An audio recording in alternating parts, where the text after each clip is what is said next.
Excellency, Rashtrapati and my brother Prabowo Subianto, दोनों देशों के डेलीगेट्स, मीडिया के सभी साथी, नमस्कार। भारत के पहले गणतंत्र दिवस पर इंडोनेशिया हमारा मुख्य अतिथि देश था और यह हमारे लिए अत्यंत गर्व का विषय है कि जब हम गणतंत्र के 75 वर्ष मना रहे हैं, इंडोनेशिया एक बार फिर इस ऐतिहासिक अवसर का हिस्सा बना है।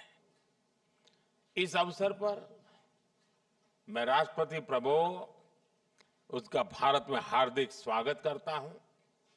साथियों, 2018 में मेरी इंडोनेशिया यात्रा के दौरान हमने अपने साझेदारी को कॉम्प्रिहेंसिव स्ट्रेटेजिक पार्टनरशिप के रूप में आगे बढ़ाया था। आज राष्ट्रपति प्रबोवो के साथ आपसी सहयोग के विभिन्न पहलुओं पर व्यापक चर्चा हुई।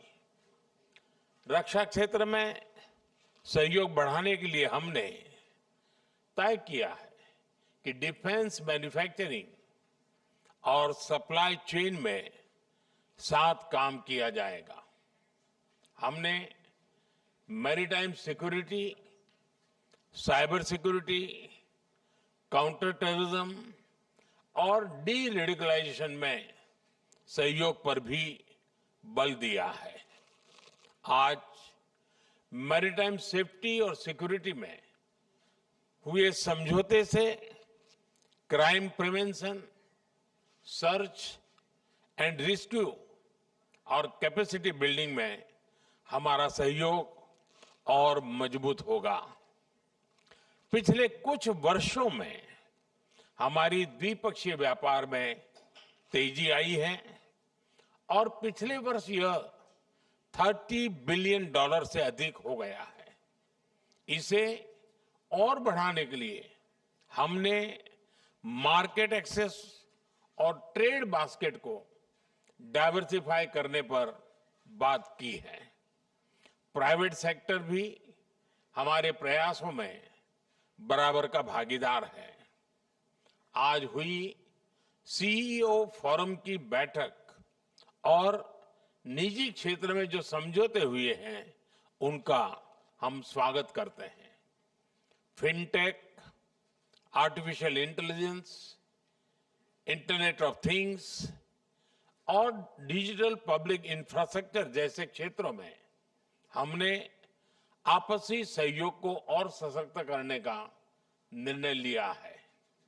हेल्थ और फूड सिक्योरिटी के सेक्टर में भारत अपने अनुभव जैसे कि मिड डे मील स्कीम और पब्लिक डिस्ट्रीब्यूशन सिस्टम इंडोनेशिया के साथ साझा कर रहा है। हमने तय किया है कि energy, critical minerals, science and technology, space और स्टेम एजुकेशन के क्षेत्रों में भी साथ मिलकर काम किया जाएगा। दोनों देशों की डिजास्टर मैनेजमेंट अथॉरिटीज के बीच ज्वाइंट एक्सरसाइज की जाएगी। साथियों, भारत और इंडोनेशिया के संबंध हजारों वर्ष पुराने हैं। रामायण और महाभारत से प्रेरित गाथाएं और बाली यात्रा हमारे लोगों के बीच अनवरत सांस्कृतिक और ऐतिहासिक संबंधों के जीते जागते प्रमाण है।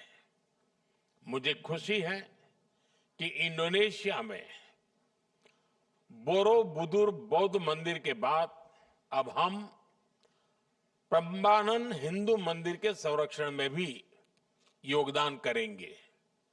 साथ ही वर्ष 2025 को Bharat ASEAN year of tourism के रूप में मनाया जाएगा। इससे भारत और इंडोनेशिया के बीच सांस्कृतिक आदान प्रदान और पर्यटन को भी बढ़ावा मिलेगा। साथियों, आसियान और इंडो पैसिफिक क्षेत्र में इंडोनेशिया हमारा महत्वपूर्ण पार्टनर है। इस पूरे क्षेत्र में शांति, सुरक्षा, समृद्धि और रूल बेस्ड ऑर्डर को बनाए रखने के लिए हम दोनों प्रतिबद्ध हैं। हम सहमत हैं कि अंतर्राष्ट्रीय कानूनों के अनुरूप फ्रीडम ऑफ नेविगेशन सुनिश्चित होना चाहिए। हमारी एक्ट ईस्ट पॉलिसी में आसियान यूनिटी और सेंट्रलिटी को बल दिया गया है। G20 ASEAN Indian Ocean Rim Association जैसे मंचों पर हम मिलकर काम करते रहे हैं और अब हम इंडोनेशिया की ब्रिक्स सदस्यता का भी स्वागत करते हैं। इन सभी मंचों पर ग्लोबल साउथ के देशों के हितों और उनकी प्राथमिकताओं पर हम सहयोग और समन्वय से काम करेंगे। एक्सेलेंसी, कल गणतंत्र दिवस समारोह में मुख्य अतिथि के रूप में आपकी भारत यात्रा हमारे लिए गर्व का विषय है। इस समारोह में पहली बार इंडोनेशिया के मार्चिंग दस्तों को देखने के लिए हम सभी उत्सुक हैं। मैं एक बार फिर आपका और आपके डेलीगेशन का भारत में हार्दिक स्वागत करता हूं। बहुत बहुत धन्यवाद। Your excellency.